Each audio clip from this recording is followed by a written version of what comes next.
What if a birthday party for your child became the spark for neighborhood tensions? For the Anderson family, their daughter.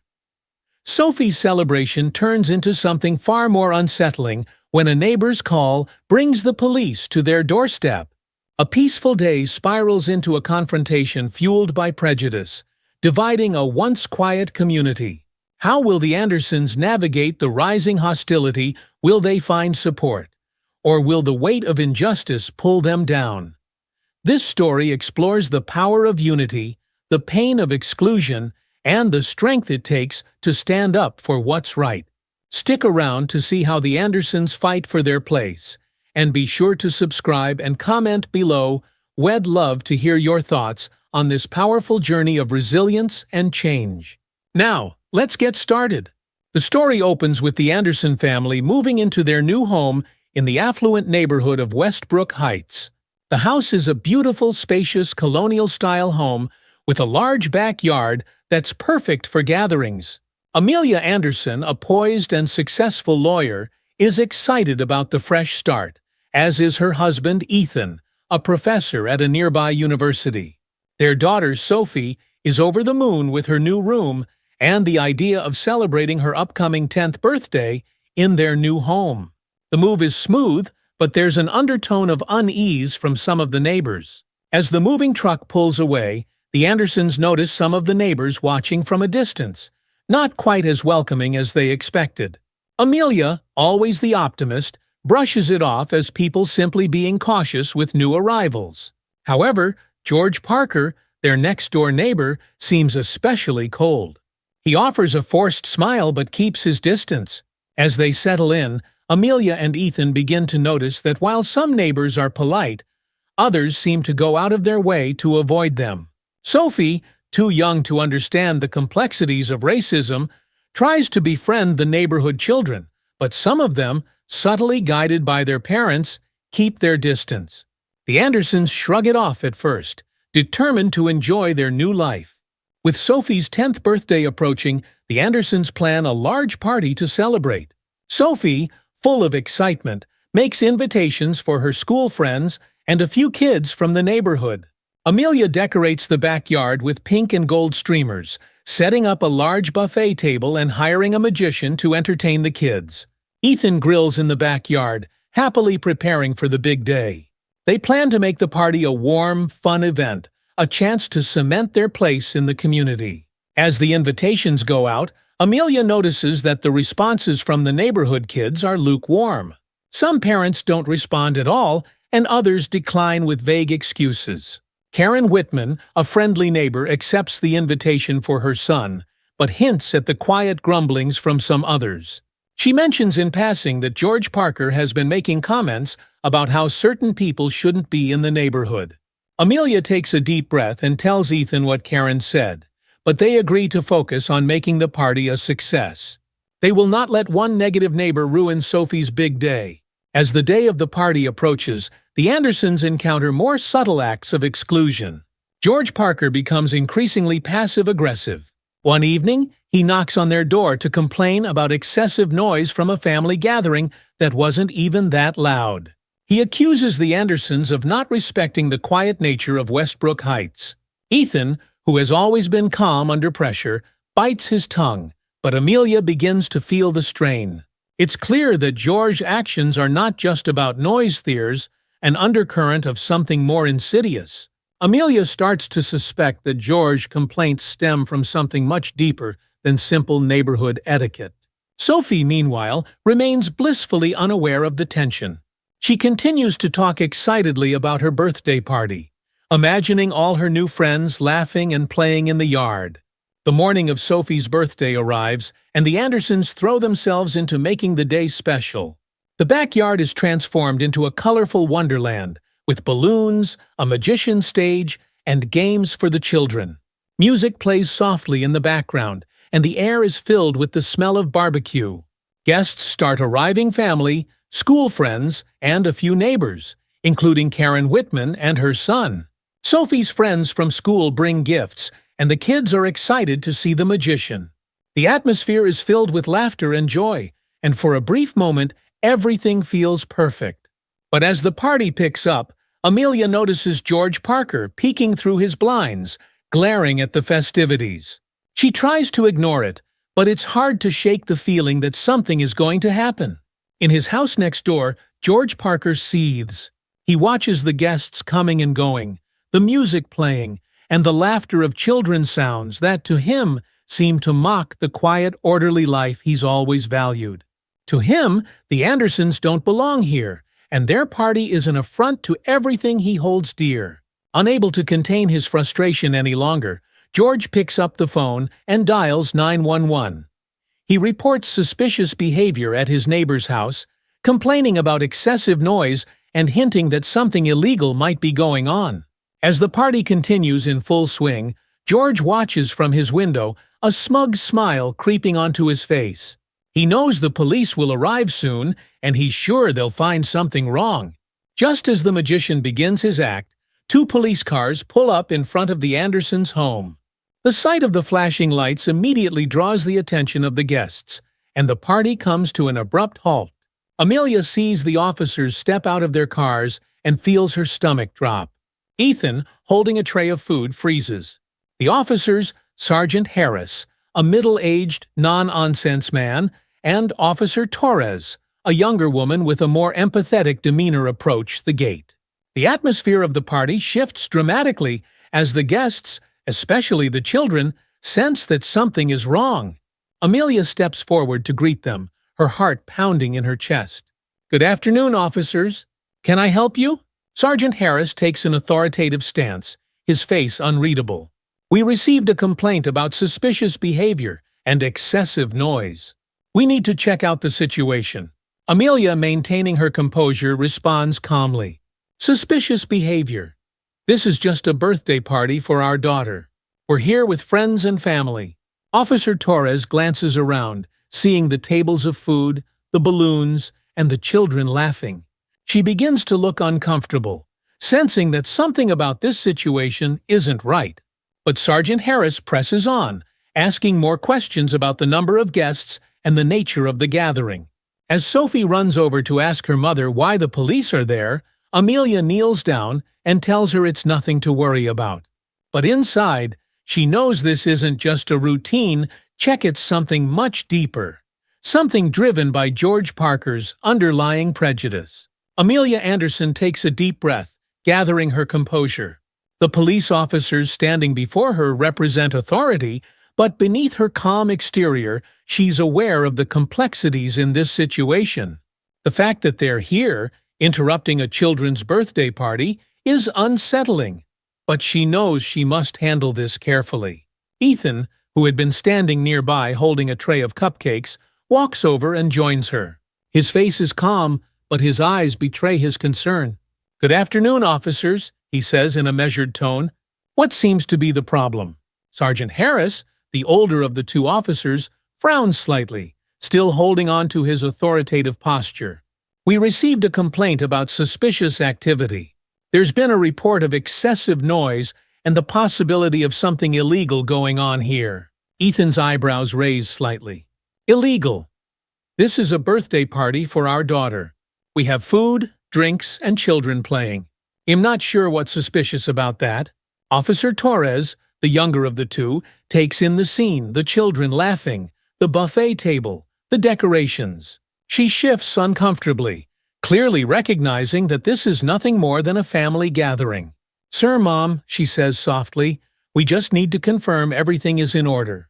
It seems like a regular birthday party, but we have to check due to the report." Amelia holds herself tall. "Of course. You're welcome to have a look around, but I can assure you, everything here is completely normal." Just as Amelia is speaking, Sophie, wide-eyed and curious, runs over to her parents. "Mommy, why are the police here?" she asks, her voice laced with confusion. The sight of uniformed officers at her birthday party has turned what was a magical day into something unsettling. Amelia kneels down to Sophie's height, brushing a hand through her daughter's curls. "It's okay, sweetie. They're just here to check on something, but everything is fine. Go back and play with your friends, okay?" Sophie nods hesitantly, glancing at the police officers before retreating to where her friends are gathered by the magician's stage. Behind Amelia's polite demeanor, there's a growing tension, a suspicion that the only reason the police were called is because her family doesn't look like most of the people in this neighborhood. Amelia exchanges a glance with Ethan. He feels a tooth sting of being treated as an outsider, even in their own home. Officer Torres, now more convinced that nothing illegal is going on, tries to move the situation along. "It seems like everything is in order here," she says, diplomatically, hoping to diffuse the tension. "We just need to verify a few more things, and we'll be on our way."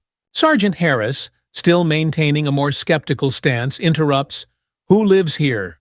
Are you the owners of the property?" "Yes," Amelia responds, her tone growing sharper despite her efforts to remain calm. "My husband, our daughter, and I live here. This is our home. You're welcome to speak with anyone here if you need more confirmation." Before the officers can reply, Ethan steps forward. "We just moved in a couple of months ago. Everything's in order, permits, paperwork, all of it. There's no reason to be concerned." Sergeant Harris doesn't back down immediately, but the younger officer's discomfort is becoming more apparent. Officer Torres turns to Amelia with a more conciliatory tone. "This really does look like just a family event. I'm sorry we interrupted." Amelia nods, but her eyes are focused on the house next door, George Parker's house. She knows without a doubt who made the call. She can feel his presence watching, waiting for the situation to escalate. Officer Harris, now sensing that there's nothing of substance here, reluctantly continues. "We do need to follow up with the person who made the complaint. Can you tell us who your neighbors are?" Amelia takes a deep breath, casting a knowing glance toward George's house. "I'm sure the neighbor next door might have something to say," she replies, her voice tinged with frustration. Sure enough, George Parker is standing on his front porch, arms crossed, watching the scene unfold with a look of smug satisfaction. Amelia's eyes meet his briefly before she turns back to the officers. The police officers walk over to George's house, leaving Amelia and Ethan by their gate, quietly fuming. Sophie's friends whisper to each other, sensing the tension in the air, but the party continues in an awkward, subdued fashion. At George's porch, Sergeant Harris and Officer Torres approach cautiously. George, with his arms still crossed and a smug grin on his face, greets them as if he's been expecting them. "I knew something was off," George says, without waiting for the officers to speak. "They've been making a mess of the neighborhood with all that noise. Too many people coming and going. I don't know what's going on in there, but I'll bet you it's not just a birthday party." Sergeant Harris listens, his expression unreadable. "Sir, we've seen the party?" "It appears to be a family gathering. Nothing unusual." George, undeterred, snorts. "Oh, sure, that's what they want you to think. But people like that attract the wrong crowd, if you know what I mean. Probably don't even have a permit for something this big." Officer Torres glances at Sergeant Harris, her discomfort growing. She's starting to see George's true motives, and it doesn't sit well with her. Meanwhile, Sergeant Harris, though still maintaining a professional stance, is beginning to doubt the validity of the complaint. "Well, continue to check things out," Sergeant Harris replies, trying to keep the situation from escalating. "Thanks for your report." George, clearly unhappy that the officers aren't taking more drastic action, huffs and goes back inside his house, slamming the door behind him. The officers exchange a look, realizing the situation has little to do with noise or illegal activity and more to do with prejudice. Back at the Andersons' house, the mood has shifted. Guests are aware of the police presence, and the light, celebratory atmosphere of Sophie's birthday party has been dampened. Some guests glance toward the street, whispering among themselves, while others try to carry on as though nothing is wrong. Amelia and Ethan stand together, their frustration barely hidden. They watch as the officers return from George's house, and it's clear to them now that this entire situation has been driven by George's racism and bias. But rather than let it ruin the day for Sophie, they try to remain calm. Sergeant Harris, now fully convinced that the complaint was unfounded, speaks to the Andersons once more. "It seems like there was a misunderstanding. We'll be leaving now. Sorry for the interruption." Amelia's face is calm, but her voice carries an edge. "Thank you, officers. We appreciate you checking, but next time, maybe look a little harder at the source of the complaint. Officer Torres, clearly embarrassed, gives a small nod of understanding before they return to their cars. As the police drive away, Amelia turns to Ethan, her hands shaking slightly from the tension. "I can't believe this is happening. Sophie's birthday of all days." Ethan pulls her close, whispering, "We won't let him win. Not today." Just as the police leave, a sleek black car pulls up in front of the house. Out steps Emma Reid, the mayor of New York and an old friend of the Anderson family. Emma is a powerful figure, known for her work on civil rights and equality in the city, and her arrival instantly shifts the tone of the situation. Amelia Emma calls out as she strides toward them, her presence commanding attention. "What on earth is going on here?" Amelia lets out a sigh of relief, quickly explaining the situation to Emma. As she speaks, Emma's expression shifts from confusion to anger. But it's a controlled, measured anger, the kind that comes from years of fighting systemic injustice. Emma walks toward the gate where the guests have gathered. She looks around, assessing the situation, before turning to address everyone present. "What I'm seeing here is not just about a noisy party," Emma says, her voice carrying over the crowd. "It's about something much deeper. This family, my friends, are being treated like suspects in their own home. And that's not something I'm going to stand for." The guests listen, nodding in agreement. Emma continues, her voice filled with authority. "This isn't just about one neighbor's prejudice. It's about a system that allows this kind of harassment to happen. But let me be clear, the Andersons have every right to be here, to celebrate, and to live their lives in peace. And as long as I'm mayor, I won't allow them or anyone else to be treated like they don't belong." The crowd cheers, and the mood begins to lift. Sophie, watching from the side, smiles as she sees her parents standing strong, supported by their community and by a powerful ally. The day after Sophie's birthday, Amelia Anderson wakes up early, her mind still replaying the events from the previous afternoon. The police intervention, George Parker's smug grin, and Emma's powerful speech are all fresh in her memory. As she sips her coffee, she scrolls through her phone and sees that a video from the party has gone viral. One of the guests had discreetly recorded part of the interaction with the police and posted it on social media. In the video, viewers can see the police questioning Amelia and Ethan, the confused looks on the children's faces, and George Parker standing on his porch, glaring at the celebration. It has garnered thousands of views overnight, with comments pouring in from people expressing their outrage over the racial profiling of the Andersons. Some commenters express shock that such an incident could occur during what is clearly an innocent family gathering. Amelia sighs as she scrolls through the mix of supportive and hateful comments. There are some praising the Andersons for their composure and condemning the blatant prejudice of their neighbor, but others side with George, making thinly veiled racist remarks about how these people don't belong in certain neighborhoods. Ethan joins her at the kitchen table, leaning over her shoulder to look at the screen. "It's blowing up, isn't it?" Amelia nods. "I didn't expect it to go viral this quickly." Ethan frowns slightly, his brow creased with concern. "It's good that people are speaking out, but we need to be careful. You know how these things can spiral online. We don't want Sophie exposed to any of this." "I know," Amelia agrees. "We'll have to shield her from the worst of it." Later that morning, Sophie wakes up and finds her parents sitting in the living room, deep in conversation. She notices the tension in their faces, the way they speak in hushed tones. At first, she doesn't say anything, but as she watches them, her curiosity gets the better of her. "Mom, Dad," she asks hesitantly, her eyes wide with confusion. "Why did the police come yesterday? Was it because of Mr. Parker?" Amelia and Ethan exchange glances. They knew this conversation was coming, but it doesn't make it any easier. Ethan kneels down next to Sophie and speaks gently. "Sweetheart, do you remember when the police came? They were just checking on the party because someone complained. But everything was fine and they left." Sophie frowns. "But why would Mr. Parker call them? We weren't doing anything wrong." Amelia sits beside her daughter, taking her hand. "Sometimes people don't like things just because they're different, Sophie. It's not right, but it happens. Mr.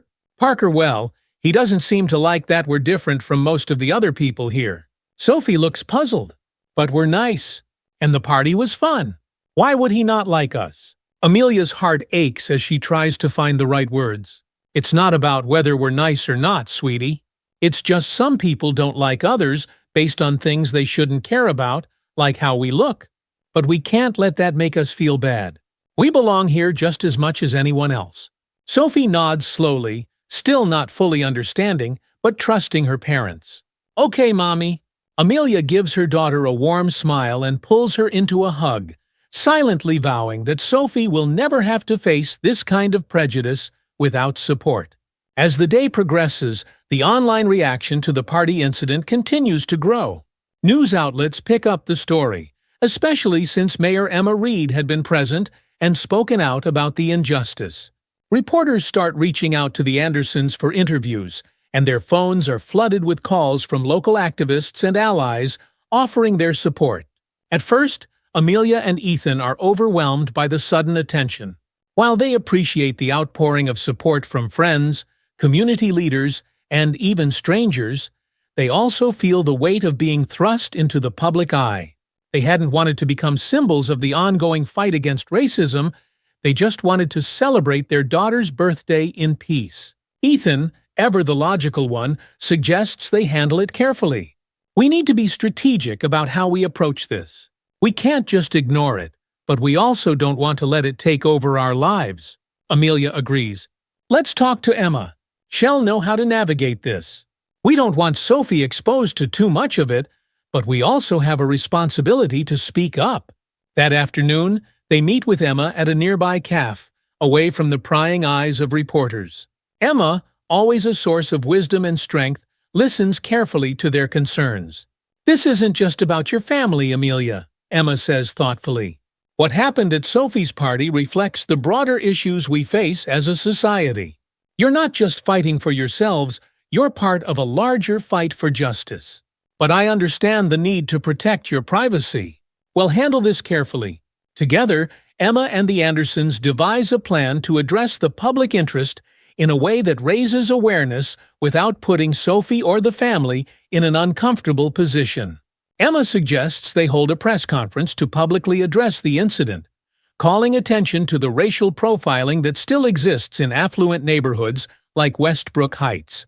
She promises to stand by their side, using her platform as mayor to ensure their voices are heard. At first, Amelia hesitates. A press conferences. I'm not sure if I'm ready for that. You'll have me with you, Emma reassures her. And remember, this isn't just for you. It's for all the families who face this kind of discrimination. We can't let people like George Parker feel empowered to continue this behavior. Ethan nods in agreement. She's right, Amelia. If we don't stand up now, he'll think he can get away with it again. After some thought, Amelia agrees. Okay, let's do it. But we need to make sure we control the narrative. I don't want this to turn into something ugly. Meanwhile, George Parker sits in his living room watching the news coverage of the incident from the previous day. His face twists into a scowl as he sees the video of Amelia and Ethan speaking with the police. His name hasn't been mentioned yet, but he knows it's only a matter of time before the spotlight turns on him. Feeling emboldened by the comments from a few online supporters, George decides to double down on his stance. He begins talking to other neighbors, trying to rally support for his cause. He claims that the Andersons are bringing trouble to the neighborhood and that they don't fit the community's values. His words are cloaked in polite, coded language, but the underlying message is clear. Some neighbors, already uncomfortable with the Andersons' presence, start to agree with George. They don't say it outright, but they share his sentiments, whispering about the changing demographics of the neighborhood and their concerns about the future of Westbrook Heights. However, many others begin to see George for what he really is, a man motivated by fear and prejudice. The division in the neighborhood grows as George's small group of supporters becomes more vocal. Tensions rise, and the Andersons, aware of the whispers and gossip, brace themselves for the next wave of conflict. Amelia, Ethan, and Emma decide to organize a community meeting to address the tensions in Westbrook Heights. The goal is to bring neighbors together to have an open discussion about the recent incident and the underlying racial issues that have surfaced. Amelia is nervous as the day of the meeting approaches. She knows that the community is divided. Some neighbors have privately expressed their support for her family, while others have remained distant. Ethan tries to reassure her. This is the right thing to do, Amelia. We need to address this head-on. If we stay silent, nothing will change. On the day of the meeting, they gather in the community center. The room is filled with neighbors, reporters, and local activists. George Parker arrives with a few of his supporters, his face set in a grim expression. The tension in the room is palpable as the Andersons take their seats at the front of the room, with Emma standing beside them. When the meeting begins, Mayor Reid steps forward to address the crowd. She speaks with her usual grace and authority, emphasizing the importance of unity and equality in the community. What happened at Sophie Anderson's birthday party was not an isolated incident, she says. It's a symptom of a much larger problem, one that we need to confront together. This community must be a place where everyone feels welcome, regardless of the color of their skin. The crowd listens intently, some nodding in agreement, while others shift uncomfortably in their seats. George Parker and his group remain silent, but their disapproval is clear in their body language. Amelia, nervous but resolute, takes the microphone next. She speaks from the heart, recounting the events of the party and the emotional toll it has taken on her family. We moved to Westbrook Heights because we believed in the promise of this community, a place where we could raise our daughter in peace. But what we experienced was not peace. It was exclusion, based on nothing more than the color of our skin. And that's not something I want any family to go through. As she speaks, the crowd begins to shift. People who had been unsure or passive about the situation start to see the truth in Amelia's words. A few people stand and applaud, and soon the entire room follows. The Andersons feel a surge of support from those who had been silent before. However, not everyone is moved by Amelia's words. As the applause dies down, George Parker stands and addresses the room, his voice laced with disdain. This isn't about race, he insists. This is about keeping our neighborhood safe and quiet. I don't want to see Westbrook Heights turned into a place where people disregard the rules and bring in unwanted attention. We need to protect our way of life. A few of George's supporters murmur in agreement, but their numbers are dwindling. The majority of the room is no longer swayed by George's arguments. They see his true intentions now. Emma Reid steps forward again, her voice firm and clear. This neighborhood is not under threat from the Andersons or anyone else who looks different from you, Mr. Parker. The real threat is the division you're trying to create. Westbrook Heights can either be a place of unity and acceptance, or it can continue to fracture under the weight of prejudice. With those words, the meeting ends, and it's clear that the community is at a crossroads. In the days following the community meeting, Westbrook Heights feels like a neighborhood at a crossroads. The tension is almost tangible as people go about their daily lives. Some neighbors, like Karen Whitman, openly express their support for the Andersons, while others, like George Parker and his small group of loyalists, dig in deeper with their resentment. The neighborhood, once a picture of calm suburban life, is now marked by undercurrents of division. Amelia and Ethan try to focus on moving forward. They go about their routines, determined to show their daughter, Sophie, that life goes on despite the challenges they've faced. But there's no denying the strain the situation has placed on them. Sophie, though young, has begun to notice that some of her classmates and neighbors are treating her differently. Her once joyful spirit is dampened, and her parents can see the toll it's taking. One afternoon, Sophie comes home from school with a worried look on her face. Amelia, sensing something is wrong, kneels down to her daughter's level and asks, "What's going on, sweetie?" Sophie hesitates before speaking. "Mommy, some kids at school said their parents don't want them to come to our house anymore. Is it because of what happened at the party?" Amelia's heart sinks, but she keeps her expression soft for Sophie's sake. "It's not your fault, honey. Sometimes people say things they don't really understand. But you have nothing to worry about. You're not doing anything wrong." Sophie nods, but her confusion and hurt are still evident. Amelia pulls her into a tight hug, silently promising herself that she won't let this prejudice break their family spirit. As the neighborhood remains divided, the media attention surrounding the Andersons grows. Reporters occasionally show up outside their home, hoping to get a statement or more details about the incident. The viral video of the police encounter has become a flashpoint in the broader conversation about race and privilege in American suburbs, and the Andersons find themselves at the center of it. Mayor Emma Reid, true to her word, continues to support the family. She speaks out publicly about the importance of inclusivity and denounces the racial profiling that occurred at Sophie's birthday party.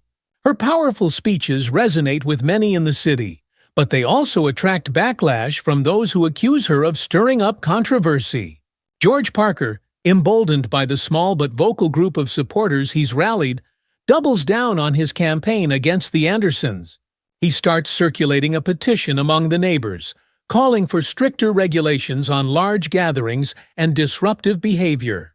Though the language of the petition is carefully crafted to avoid overtly racist language, it's clear to everyone what its true intent is. Some neighbors sign the petition, afraid of rocking the boat, while others refuse.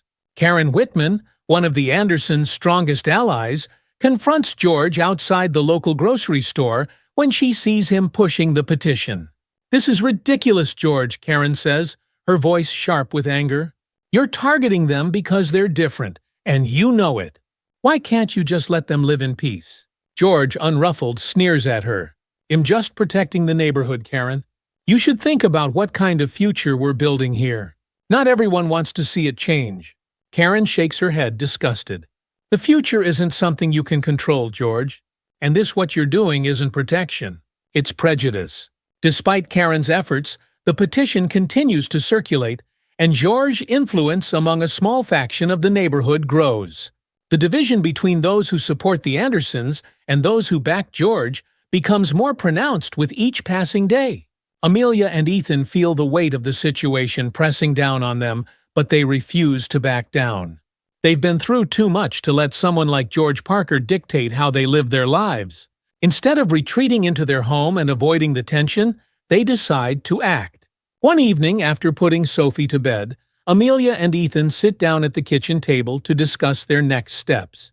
"I'm tired of this, Ethan," Amelia says, her voice filled with both frustration and resolve. "We've done everything right.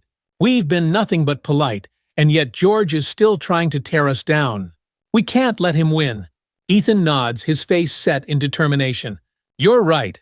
This isn't just about us anymore. It's about making sure that people like George don't think they can get away with this kind of behavior." They decide to organize a neighborhood solidarity event, a community gathering aimed at bringing people together and promoting inclusivity. They reach out to Mayor Reid, who immediately agrees to lend her support.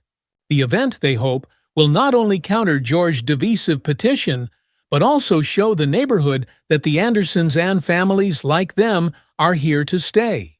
The day of the solidarity event arrives, and the Andersons are both nervous and hopeful. They've spent weeks planning the gathering, working with Emma Reid and other local leaders to make it a celebration of community and unity. They've invited the entire neighborhood, as well as people from surrounding areas, to come together and show support for inclusivity.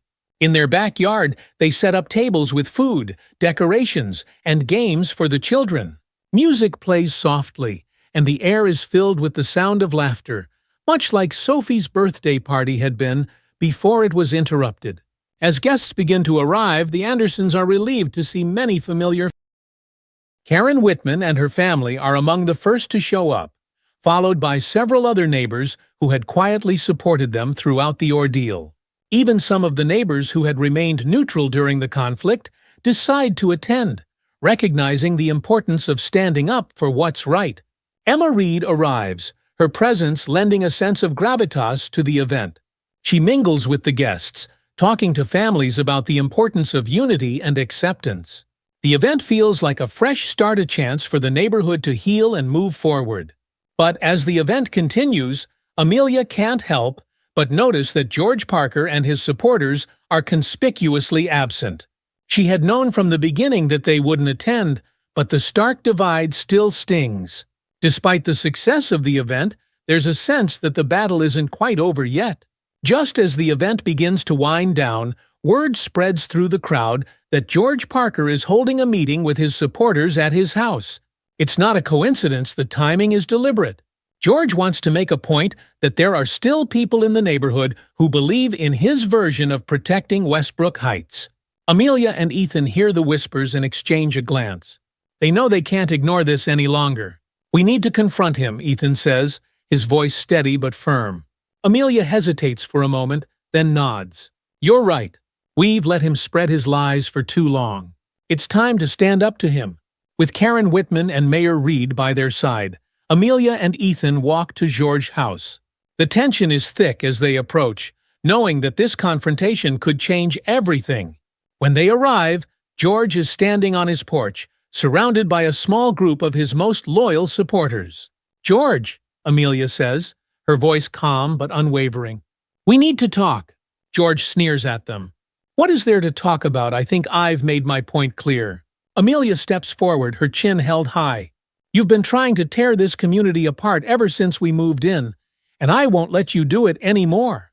This neighborhood doesn't belong to you.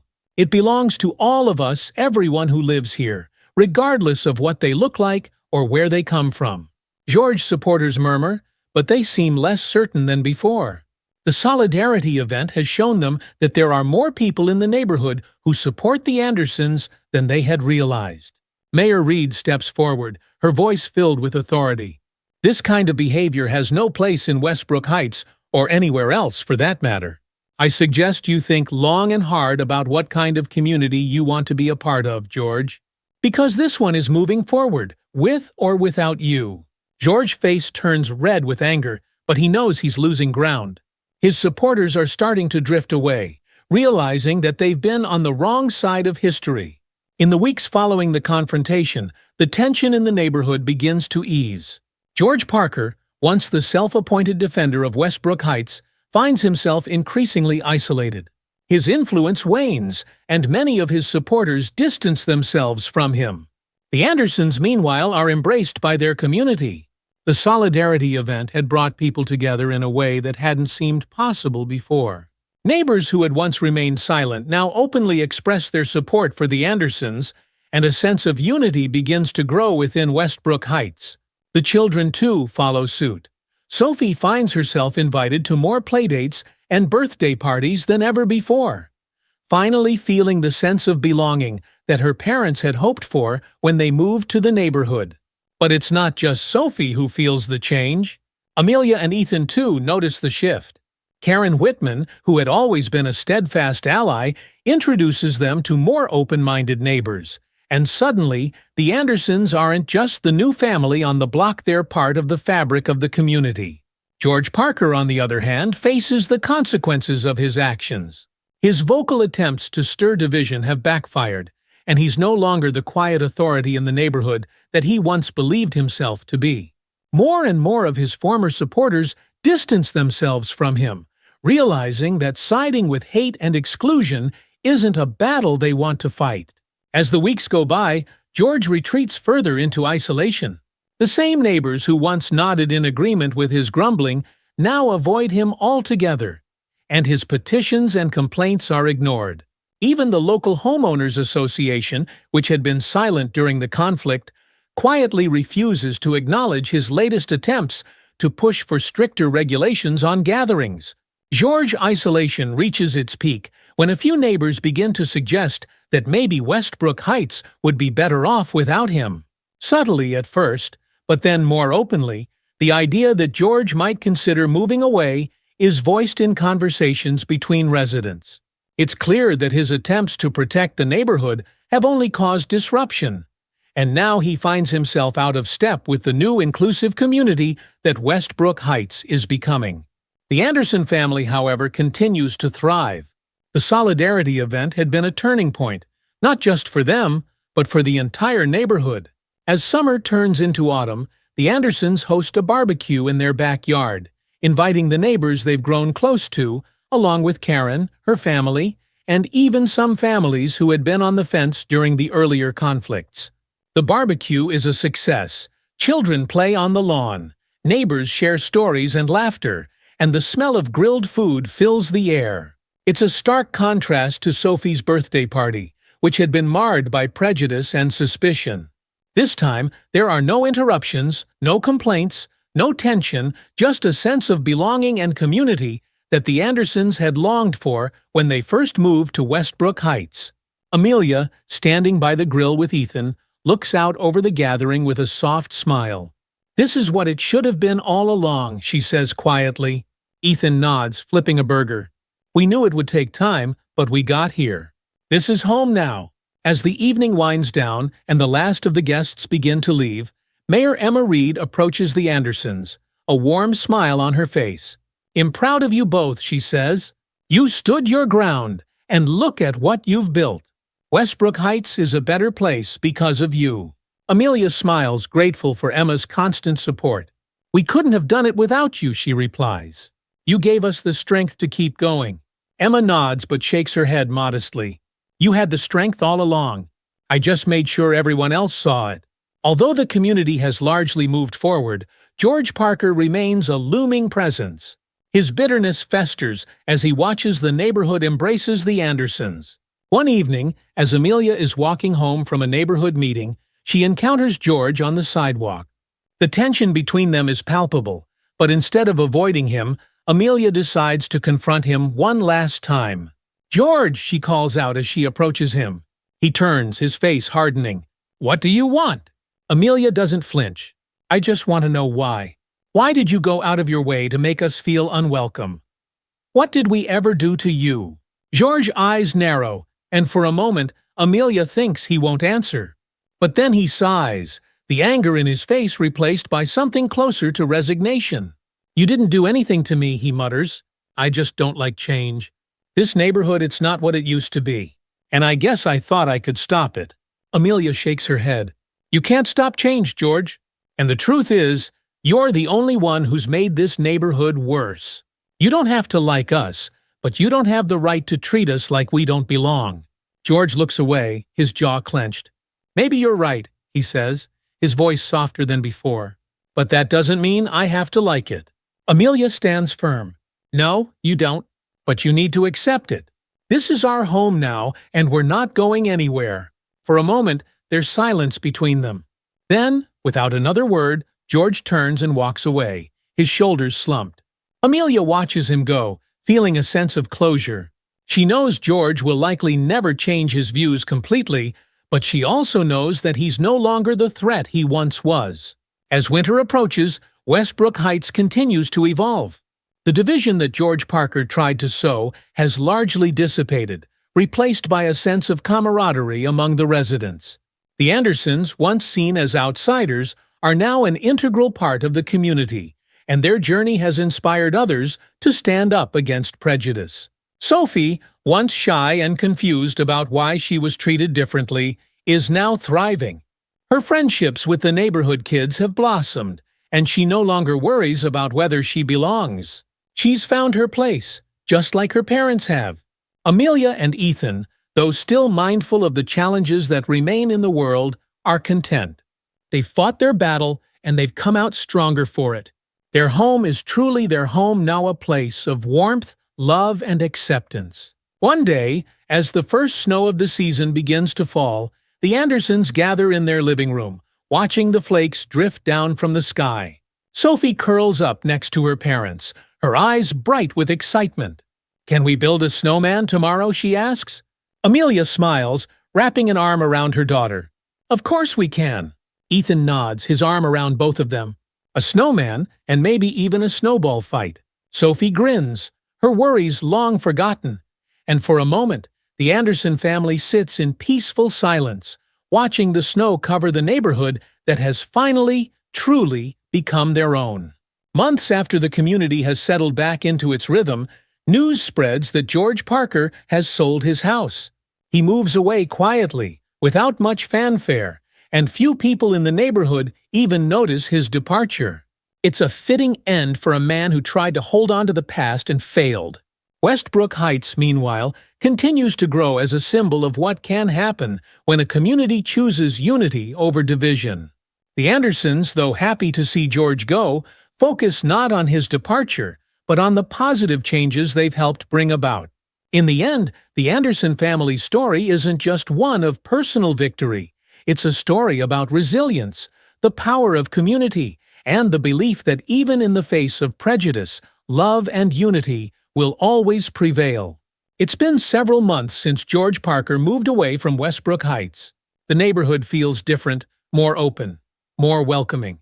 The tension that once lingered over the Andersons, every interaction with their neighbors, has dissipated, replaced by a sense of mutual respect, and, in many cases, genuine friendship. The Andersons have fully integrated into the fabric of the community. Ethan continues his work at the university, and Amelia, having gained new confidence and inspiration from the challenges they've faced, has started offering pro bono legal services to marginalized families. Her work is a testament to her belief in justice and equality, and it has earned her even more admiration from neighbors and colleagues alike. Sophie is thriving, her once confused and hesitant demeanor replaced by the carefree joy of a 10-year-old who knows she belongs. Her friendships have blossomed, and she now walks to school with a group of kids from the neighborhood, laughing and chatting as though the conflicts of the past are a distant memory. Mayor Emma Reid, emboldened by the success of the Anderson stand against prejudice, has launched a new citywide initiative focused on promoting inclusivity in neighborhoods throughout New York. Titled Community First, the initiative encourages neighbors to come together through events, dialogues, and educational programs designed to break down barriers of race, class, and culture. The success of the initiative in Westbrook Heights is used as a model for other communities. At the program's inaugural event, held in a local community center, Emma invites the Andersons as guests of honor. Amelia and Ethan sit in the front row, alongside other families who have experienced discrimination or exclusion in their own neighborhoods. Emma's speech, as always, is powerful and heartfelt. "What we've seen in Westbrook Heights is proof that change is possible," she says to the crowd. "When people come together, when they stand against hate and division, they can create something stronger than what came before." The Andersons are a testament to that strength, and I'm proud to stand with them today. The audience applauds, and for Amelia and Ethan, the moment feels like both an acknowledgement of their past struggles and a celebration of their future. Sophie, too, has come a long way. In the months since the neighborhood conflict, she has learned more about the world and the importance of standing up for what is right. Her parents have talked openly with her about racism, kindness, and people with respect. Although it's a lot for a child to understand, Sophie is beginning to grasp the idea that not everyone sees the world the same way. One afternoon, as Sophie is playing outside with her friend Lily, Karen Whitman's daughter, she notices a new family moving into the house across the street.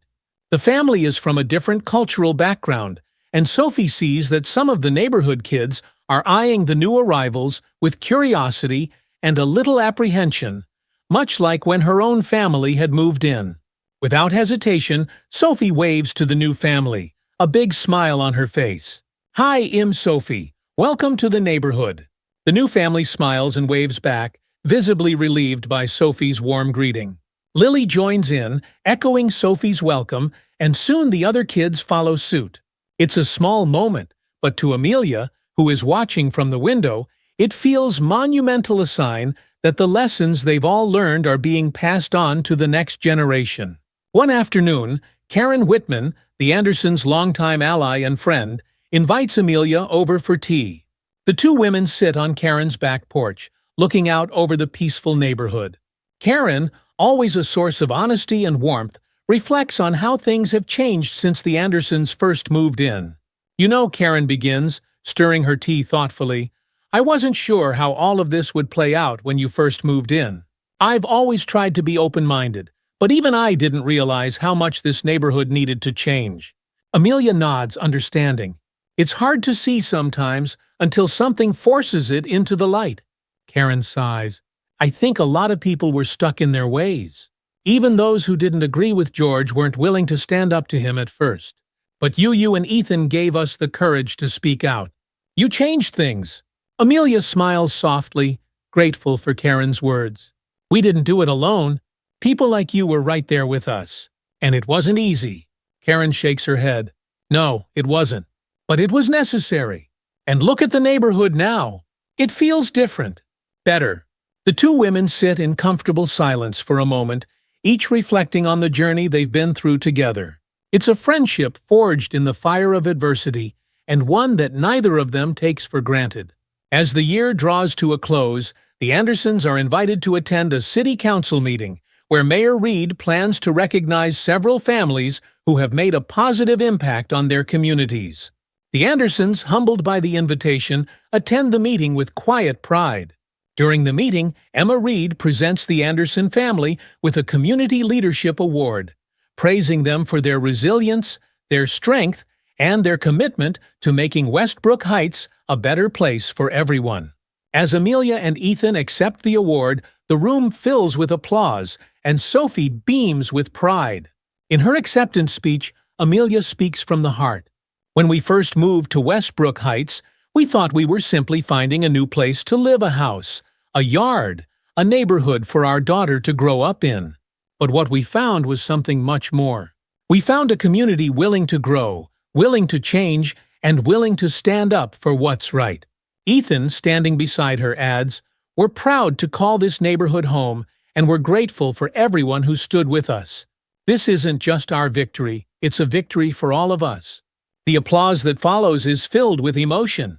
The Andersons have become a symbol of hope and perseverance, not just in Westbrook Heights, but in the city as a whole.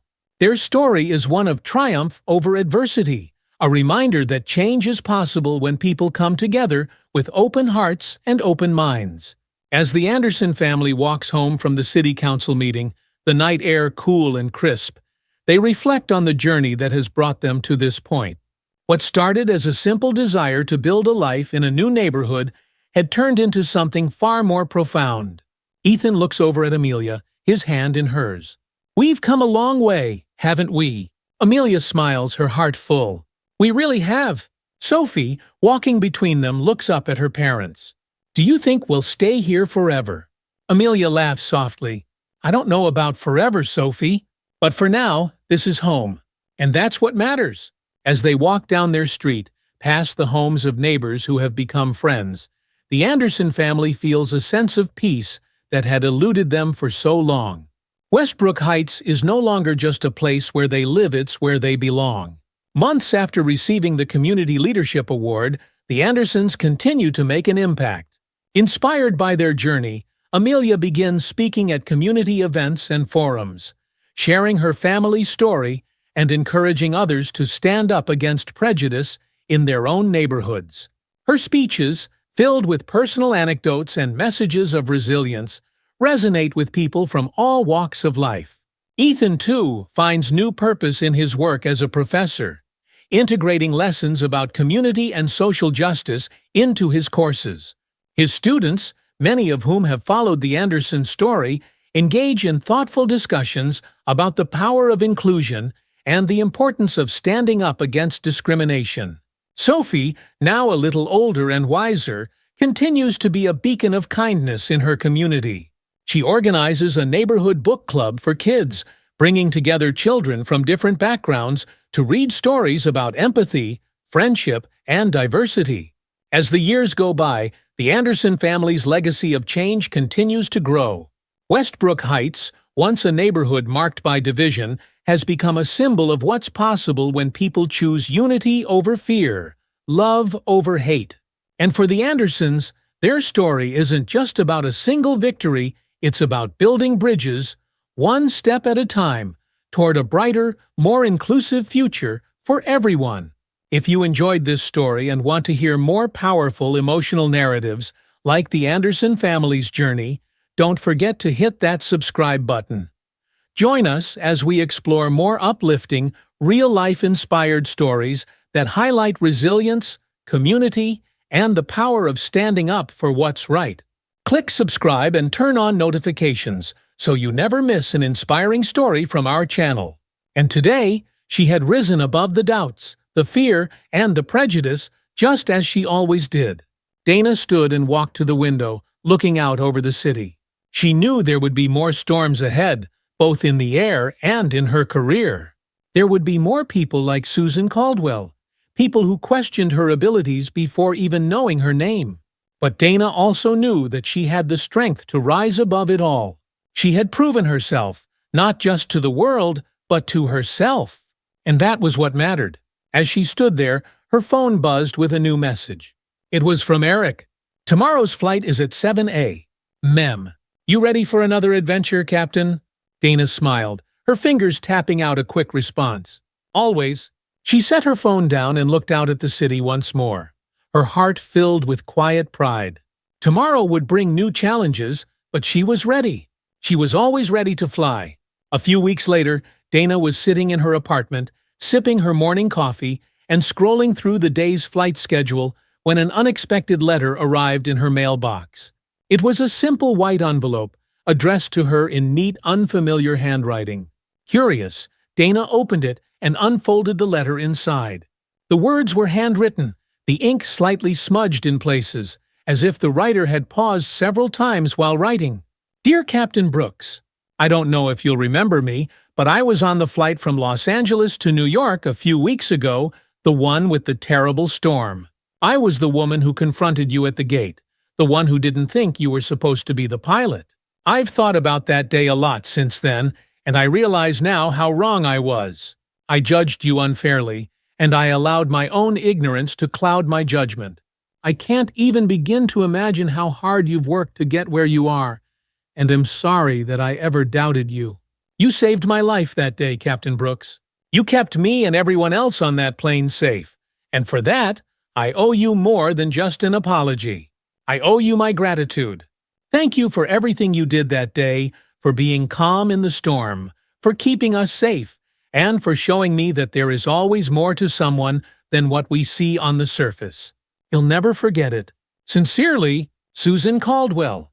Dana stared at the letter, her heart swelling with a mixture of emotions. She hadn't expected this a genuine apology, written in the same shaky hand that had once pointed fingers and cast doubt. She folded the letter carefully and placed it in a drawer beside her bed. It wasn't about changing the world all at once, but moments like this reminded her that change was possible, one person at a time. As Dana prepared for another day of flying, she smiled to herself, knowing that she had made a difference not just in the lives of her passengers, but in the heart of someone who had once doubted her. She had risen above just as she always did, and she would continue to do so, one flight at a time.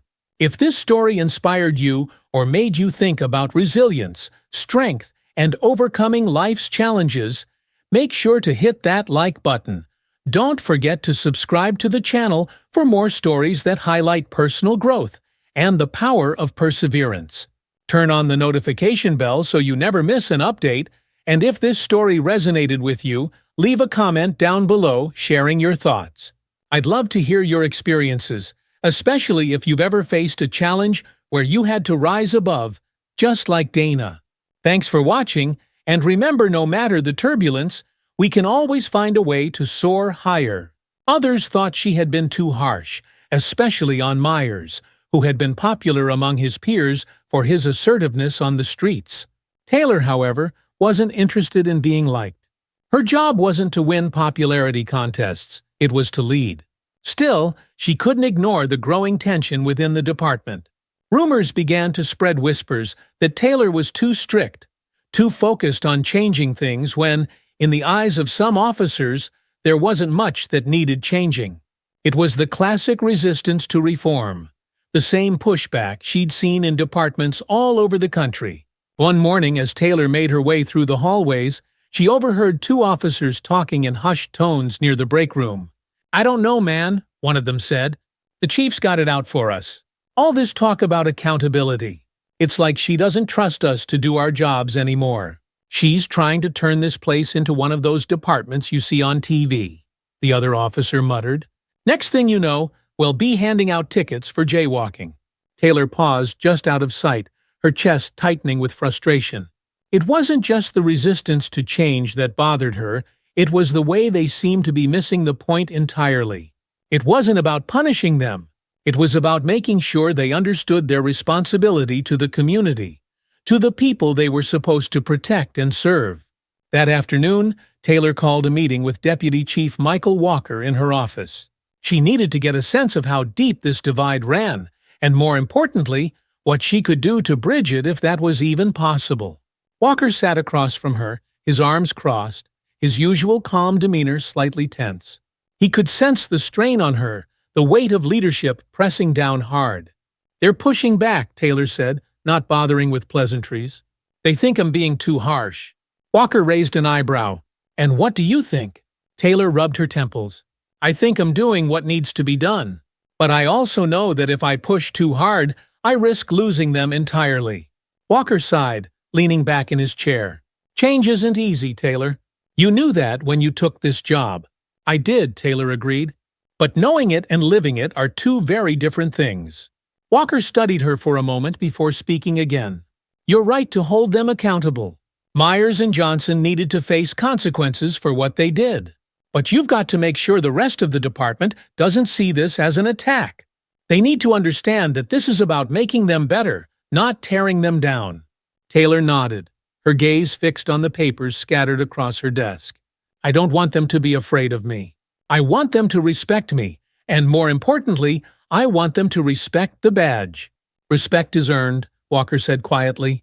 "And you're earning it even if it doesn't feel like it right now." Taylor let out a long breath. "I hope you're right." It was just after 7 p.m. when the call came in.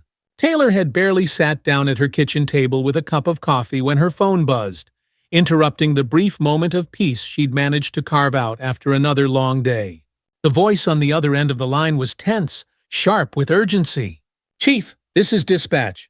We've got a hostage situation at a convenience store on the south side of town. A man's barricaded himself inside with 3 hostages." Taylor shot to her feet, her heart rate spiking. "Anyone injured?" "Not yet, but the suspect's armed and he's making threats. SWAT's been called, but they're 20 minutes out. You'll want to get here as soon as you can." "I'm on my way," Taylor replied, already grabbing her keys and heading for the door. The calm, peaceful evening was shattered as her mind switched into full gear. This was the kind of situation she'd trained for her whole career, but it was also the kind that could go wrong in the blink of an eye. As she raced through the streets of Brookwood, sirens wailing, her mind spun through everything that could go wrong. The suspect was desperate. Desperation made people dangerous. And if the officers on the scene didn't handle it carefully, things could escalate fast. But it wasn't just the situation she had to worry about. Her department was already on shaky ground. The tension from the investigation into Myers and Johnson still lingered, and she knew some officers were questioning her leadership. This would be their first real test since the incident. How they handled it, and how she led them through it, would either bring them closer together or deepen the divide. She couldn't afford failure. When Taylor arrived at the scene, the red and blue lights of patrol cars flashed across the darkened street. Officers were positioned behind their vehicles, weapons drawn, while a small crowd of onlookers gathered at the edges, held back by caution tape. The convenience store loomed ahead, its windows dark, the neon open sign flickering ominously. Lieutenant Brian Mason approached her as soon as she stepped out of her car. His face was tense, but his voice steady as he gave her a quick rundown. "It's a guy named Marcus Langston, local small-time criminal, mostly petty theft. Apparently, he tried to rob the store, but things went south when the cashier fought back. He's got a gun and 3 people inside the cashier, a customer, and a teenager who walked in right before it all started." Taylor nodded, absorbing the information. "Any demands?" "Hez asking for a car to get out of town," Brian said. "Says if we don't give it to him, he'll start shooting." Taylor's jaw tightened. It was a classic situation: desperation, threats, and a man with nothing to lose. But there was something else. The teenager inside. If Langston got scared or angry, the situation could spiral out of control fast. "Have we made contact?" Taylor asked, her eyes scanning the scene. "We've been talking to him through the store's landline," Brian replied. "Hez agitated, but we've managed to keep him talking. So far, no one's hurt." Taylor felt a flicker of relief, but it was short-lived. The situation was still fragile. I want to talk to him. Brian's eyebrows shot up. You, Chief? We should wait for SWAT to get here. They're trained for this. Taylor shook her head. We don't have time. Every minute we wait, the more unstable this guy becomes. If we can keep him talking, we can buy ourselves more time to get those people out safely. Brian hesitated, clearly unsure, but finally nodded. All right. I'll set up the call. As Taylor moved to the mobile command unit, she couldn't help but notice the looks from some of the officers on the scene, some uncertain, others skeptical. This was the first real crisis they'd faced under her leadership, and it was clear not everyone was convinced she was making the right call. But she couldn't afford to doubt herself. Lives were on the line, and there was no room for hesitation. Sitting in the command unit, Taylor put on the headset. The line to the convenience store was already connected, and the faint sound of breathing echoed on the other end. For a moment, there was only silence. Then, a man's voice, shaky but defiant, broke through. Who is this? Marcus Langston demanded. This is Chief Taylor Scott of the Brookwood Police Department, Taylor said, keeping her tone calm but firm. I understand you're in a tough spot right now, Marcus, but I want to help you get out of this safely. There was a pause, then a bitter laugh. Help me? How are you going to help me? I'm stuck in here, and if I walk out, you'll shoot me down like a dog. Taylor leaned forward, focusing on every word. She needed to build trust, to get him to see her as someone who could offer a way out. No one's getting shot, Marcus. That's not what we want. But I need you to help me too. Let's figure this out together, so no one gets hurt. Another silence. Then, Marcus' voice came through again, more agitated this time. I don't trust cops. You think I'm stupid I know how this end? Taylor's heart pounded, but she kept her voice steady. I'm not here to lie to you, Marcus. I'm here to tell you that there's a way for you to come out of this alive, with everyone safe. But you've got to work with me. A low growl of frustration came through the line. I didn't mean for it to go this way. It was supposed to be easy, just get in, get out. But now I'm screwed. Taylor seized on the vulnerability in his voice. I know you didn't mean for this to happen, Marcus. Things got out of control, but we can fix this. Let the hostages go, and we'll talk about getting you out of there safely. For a moment, there was only the sound of heavy breathing on the other end. Then Marcus spoke again, his voice breaking. I don't know if I can do that. They're all I've got. Taylor's mind raced. He was scared, cornered, and desperate. She had to convince him that letting the hostages go was his best option. Listen to me, Marcus. Holding those people inside isn't going to make this better. It's only going to make things worse. But if you let them go, we'll take that as a sign that you want to work with us. It's your first step toward making this right. Silence stretched again, and Taylor held her breath. Finally, Marcus spoke, his voice barely audible. I'll let one of them go. Taylor's heart surged with hope. That's good, Marcus. That's a good first step. Who's coming out? The kid, Marcus replied. He doesn't deserve this. Taylor nodded, even though Marcus couldn't see her. All right, I'm sending an officer to the door. They'll take the kid to safety, okay? Marcus grunted in agreement. Taylor quickly relayed the instructions to Brian, who sent an officer forward. Minutes later, the door to the store creaked open, and a terrified teenager stumbled out, his eyes wide with fear. Taylor watched as the boy was rushed to safety, her heart pounding. It was a small victory, but they still had 2 more hostages inside. And Marcus Langston was far from stable. As the situation inside the store continued, Taylor's focus remained razor-sharp on the negotiation. Marcus was still talking, still teetering on the edge of panic and surrender. But they weren't out of the woods yet.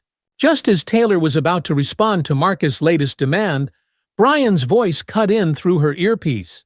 Chief, you're not going to believe this, but Myers just showed up. Taylor blinked in surprise.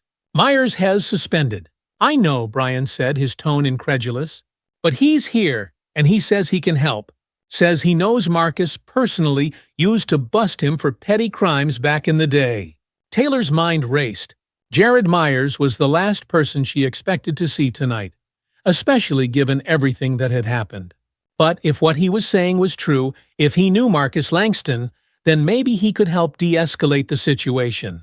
After a moment of hesitation, Taylor decided. Bring him in. Minutes later, Myers stepped into the command unit, his face pale but determined. Taylor didn't know if it was desperation to prove himself after the recent suspension or genuine concern, but whatever it was, Myers was here.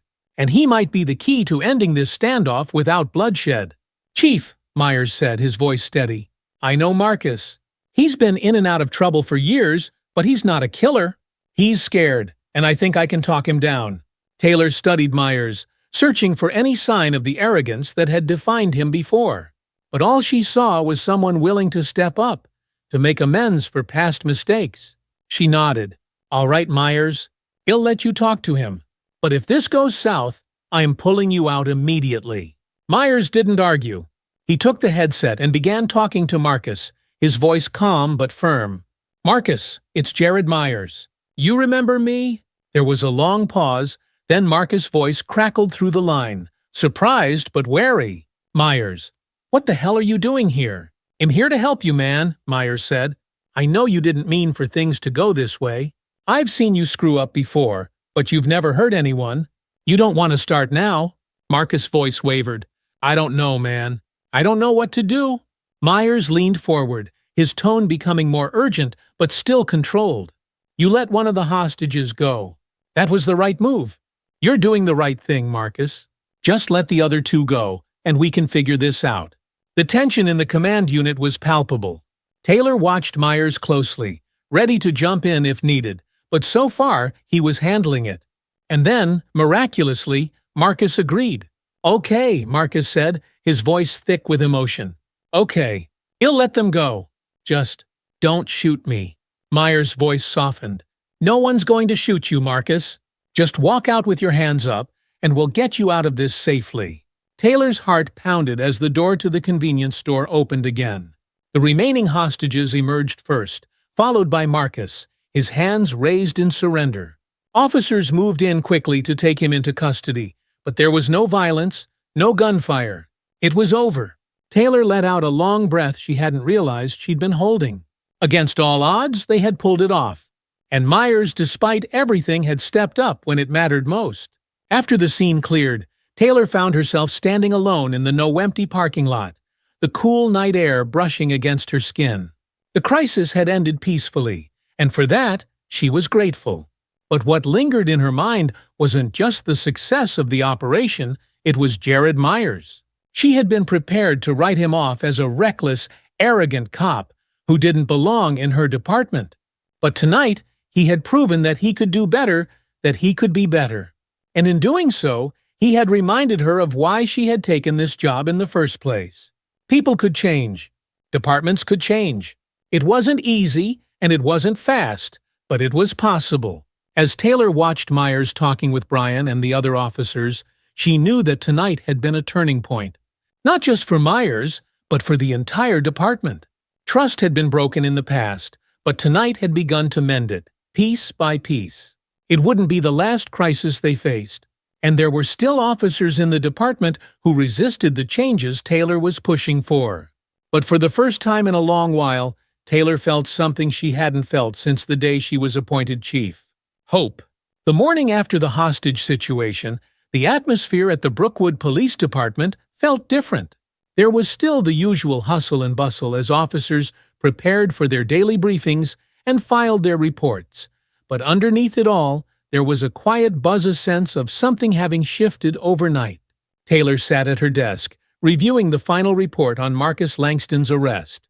It had been a close call, but they had managed to resolve it peacefully, and all the hostages had made it out safely. More importantly, the way the department had handled the situation had marked a turning point. Officers who had once been divided over Taylor's leadership now seemed to see her in a different light. Just as she finished reading through the report, there was a knock on her door. It was Lieutenant Brian Mason, as steady as ever, but today his expression was lighter, almost relieved. "Chief, just wanted to give you a heads up. Word about last night's incident is spreading through the department," Brian said, stepping inside. "And it's good news this time. People are talking about how well things went." Myers stepping up really surprised a lot of folks. Taylor leaned back in her chair, feeling the tension she hadn't realized she was holding begin to melt away.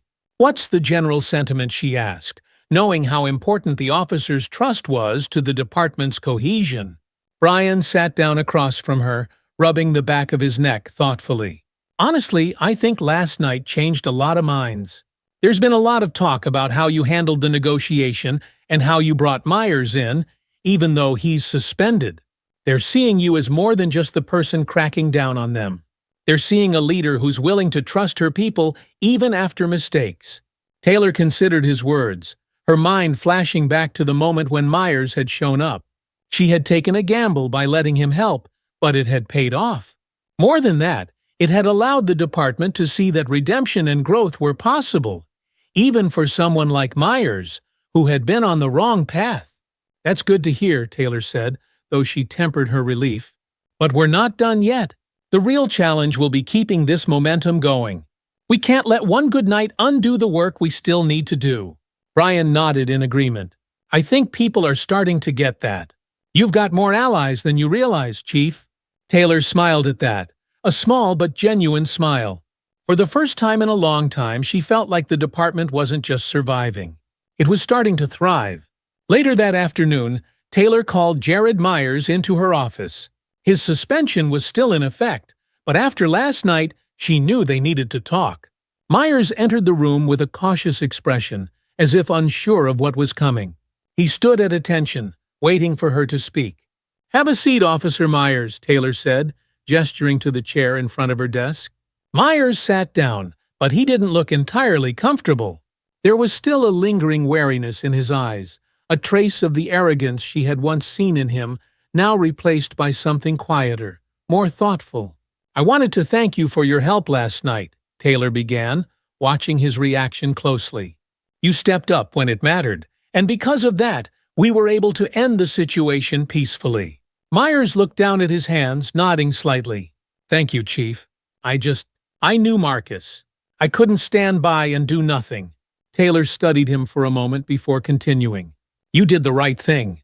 But I also want you to understand that what you did doesn't erase your past mistakes. You're still suspended, and when you come back, you'll still be required to complete your retraining. The way you handled yourself last night shows that you've got potential, but it also shows that you need to make that your standard, not the exception." Myers' shoulders slumped slightly, but he nodded. "I get that. I'm not going to make excuses for what happened before. I messed up, but I'm trying to do better. That's all I can ask," Taylor said, her tone softening just a little. "But understand this, Myers earning back trust isn't something that happens overnight. You'll have to prove yourself, not just to me, but to the entire department." "I will," Myers said, meeting her gaze. "I know I've got a long way to go, but I want to make things right." Taylor could see the sincerity in his eyes. Maybe he really had learned from his mistakes. Only time would tell if he could maintain that growth, but for now, she was willing to give him the chance. "Good," Taylor said, standing up and offering her hand. "Well, see where you are when you finish your retraining." Myers shook her hand, his grip firm but respectful. "Thank you, Chief." As Myers left her office, Taylor allowed herself a moment to reflect. This was what leadership was about, not just making the tough calls, but also giving people the chance to learn from their mistakes. It wasn't easy, and it didn't always pay off. But sometimes it did, and that was enough to keep her going. The department was buzzing with activity the next morning as Taylor made her rounds. There was still plenty of work to do, cases to solve, reports to file, training to conduct, but the undercurrent of division that had plagued the department for so long seemed to be fading. Taylor walked past Officer Eric Johnson, who was busy filing paperwork at the front desk. He looked up as she passed, his face still marked by the guilt and shame of his involvement in the Myers incident. But instead of avoiding her gaze like he had in the days following his suspension, he gave her a small nod of acknowledgement. Taylor paused, offering him a quick but meaningful smile. "How's it going, Johnson?" Johnson swallowed, straightening up. "Good, Chief. Just trying to catch up on some of the reports I missed while I was out." "You're doing a good job," Taylor said, her tone light but sincere. "Keep it up." Johnson nodded again, the weight of his past mistakes still visible on his shoulders, but there was also a flicker of hope. He wasn't the most confident officer, but he was learning. slowly but surely. As Taylor continued down the hallway, she saw more faces, some familiar, some new, but all of them were starting to look at her with a different kind of respect. Not the forced respect that came from a title or a position of power, but the kind that was earned over time through actions, through consistency. By the time Taylor reached the briefing room, she felt something she hadn't felt in a long time: optimism. The department was still far from perfect, but it was changing. And for the first time, Taylor believed that the change was real and lasting. Several weeks later, Taylor stood on the steps of the Brookwood Town Hall, the autumn air crisp and cool around her. A small crowd had gathered in the square, a mix of local residents, officers from her department, and a few members of the media. The hostage situation had garnered a lot of attention, and the town's leaders had organized a small event to recognize the police department's efforts in resolving it peacefully. Taylor had been asked to speak, and as she stood in front of the microphone, she could see the expectant faces of the crowd watching her. She took a deep breath and began. "Good afternoon, everyone. First, I want to thank you all for being here today. It means a lot to me and to the entire Brookwood Police Department to have your support." There was a smattering of applause, and Taylor smiled, feeling the warmth of the community's approval. But she wasn't here to bask in praise. She was here to speak the truth. Last month we faced a serious crisis. A man's life was in danger, along with the lives of 3 innocent hostages. But because of the bravery and dedication of the officers in this department, we were able to bring that situation to a peaceful resolution. More applause, but Taylor held up her hand to quiet the crowd. "But I want to be clear," she continued, her voice steady but firm. "That situation wasn't just about one night.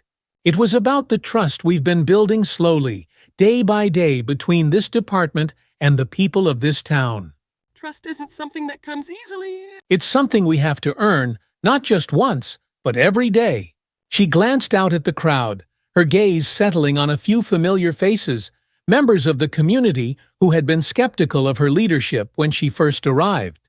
People who had questioned her ability to lead, to bridge the gap between the department and the town it served. "Brookwood has had its share of challenges," Taylor said, her voice rising slightly. "And so has this department.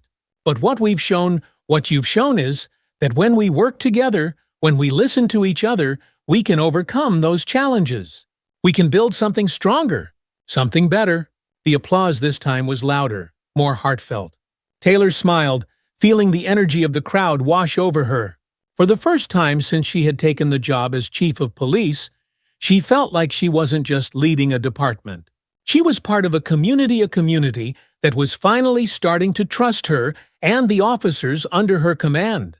As the applause died down, Taylor stepped away from the microphone, her heart lighter than it had been in months. She knew there were still challenges ahead. Reform didn't happen overnight, and there would always be obstacles. But for the first time, she felt confident that they could meet those challenges head-on together. That evening, Taylor sat on her front porch, watching as the sun dipped below the horizon.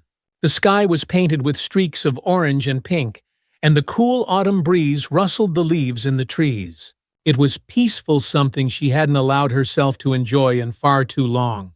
Her phone buzzed on the table beside her, and she glanced at the screen. It was a text from Deputy Chief Michael Walker. Walker heard about the event. "Sounds like things are finally turning around. Proud of you, Taylor." Taylor smiled as she typed a response. "Taylor couldn't have done it without you."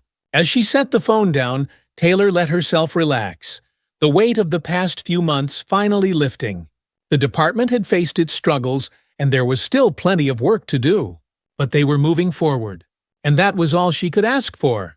The road ahead would be long, and there would be more challenges, more moments of doubt, more crises to manage. But for now, Taylor allowed herself to savor this small victory. Because for the first time in a long time, she knew they were heading in the right direction. And that made all the difference. Thank you for watching and following the journey of Chief Taylor Scott as she navigates the challenges of leadership and justice. If you enjoyed this story and want to hear more compelling narratives like this one, don't forget to like this video, share it with your friends, and most importantly, subscribe to our channel, hit the notification bell so you never miss an update. We've got plenty more stories lined up that explore courage, growth, and the power of change, just like this one. Your support helps us keep bringing you content that matters. Thanks again, and see you in the next story. Lean on your team, and don't be afraid to keep pushing for change, even when it's hard. As Denise left the office, Ryan felt a sense of peace. The future of the department was in good hands. It was time for him to step back and let the next generation lead. With his retirement officially announced, Ryan took a few weeks to reflect on Jordan's proposal. The idea of taking the community safety initiative to a national level intrigued him, but he was also ready for a quieter life after years of public service. He spent more time with his family, enjoying the slower pace, but the thought of leaving the work behind nagged at him. One evening, Ryan found himself sitting on his back porch, the sun setting over the city skyline. The phone buzzed, and he saw a message from Jordan. "Still waiting on you, old man." Time's ticking. Ryan chuckled to himself, shaking his head. Jordan never gave up on a fight. That night, Ryan made his decision. He wasn't ready to walk away from it all just yet. The work they had started was too important, and if there was a chance to make a lasting impact on a national scale, he wanted to be a part of it. The next morning, Ryan called Jordan. "All right, I'm in. Let's do this." Jordan's voice was filled with triumph. "I knew you couldn't resist. This is going to be big, Ryan. We're about to change the game." With the decision made, Ryan found himself in Washington, D.C., meeting with lawmakers, community leaders, and law enforcement officials from across the country. The national pilot program was being rolled out in 10 major cities, and Ryan was instrumental in helping to shape its implementation. His experience in building the initiative from the ground up gave him a unique perspective, and his input was invaluable as they adapted the program to fit the specific needs of different communities.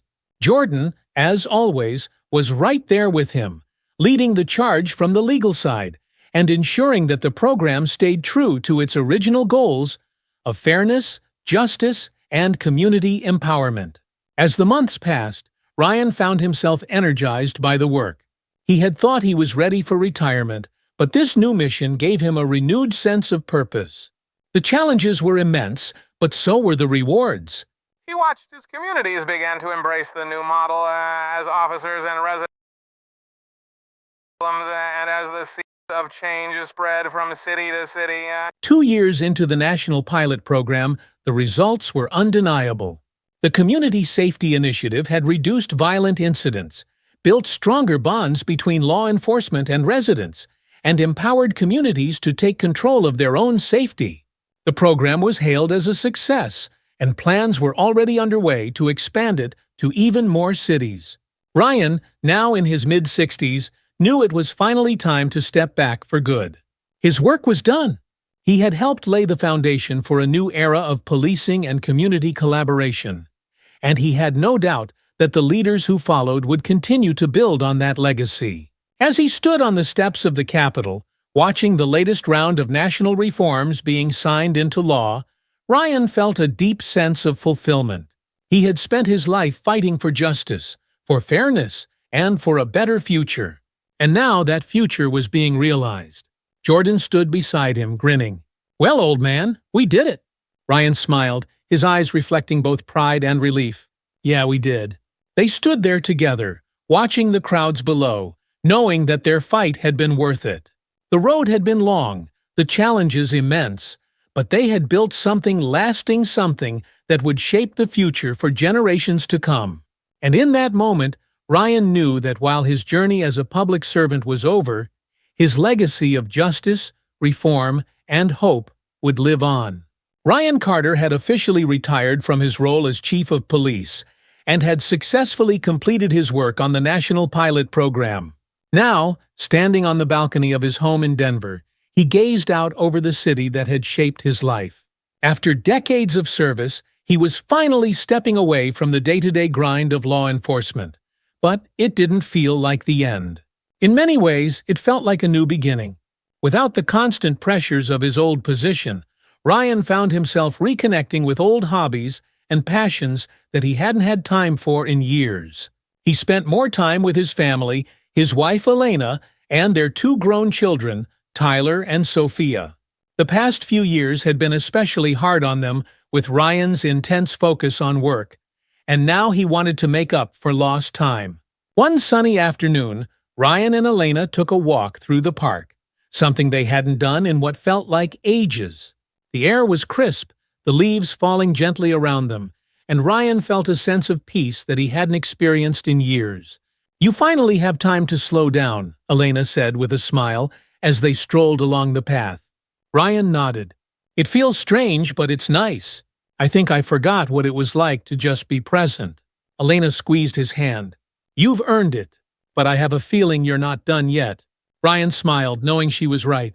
Even in retirement, his mind still buzzed with thoughts about how he could continue making a difference.